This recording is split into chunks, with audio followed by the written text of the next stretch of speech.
Goodness, Kouros is the first aftershave of my youth I've revisited in this series of videos that is exactly how I recall it. A comforting, sweet, musky, powdery scent with fleeting essence of filth after the initial application. Just how sweet Kouros is surprised me. Patisserie-esque, one could say. But even with this sweetness, definitely not an aftershave for the adolescent bedwetting Calvin Klein wearers. But also not macho. Kouros won't offer you outside for looking at his beer.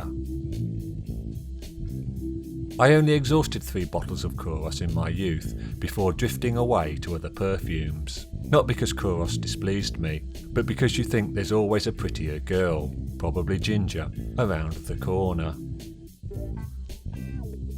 My good friend and well-known deviant Mr. Neil had a fondness for Kouros, and when I quizzed him about it, the perfume, not his deviancy, he described Kouros as very musky.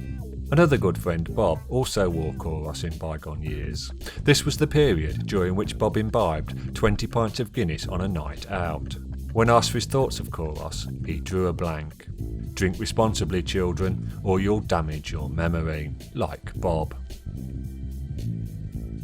Applied for my morning wander, nostalgia filled the air. I was a floppy-haired young man once again, standing in a cheap hotel room, preparing for a night out in a random English city. My sample of Kouros Eau de Toilette, manufactured in July 2022 and purchased for £53, performed throughout the 3-hour wander, shedding perfume trails and unfortunately my delusions of youth as I strolled. Projection for the first hour is energetic, and if enthusiastically sprayed in an office environment, one can imagine it becoming cloying for those in close proximity.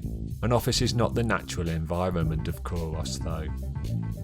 3 hours after spraying, Kouros has been tamed to a skin scent, and raising the application point to nose and inhaling deeply, the pleasing patisserie note has deepened, as has my affection for this perfume. Packaging plays an important part of perfume, and I praised the Paco Rabanne Pour Homme bottle for its classic design in a previous video. Forget the scent though, the bottle is a thing of beauty.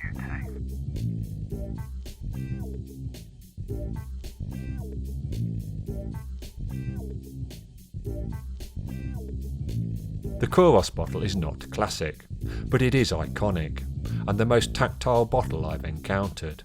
Caressing it, a sensual experience, the cool white material produced to mimic marble in touch and look, silhouetted to reflect the Greek sculptures the aftershave takes its name from.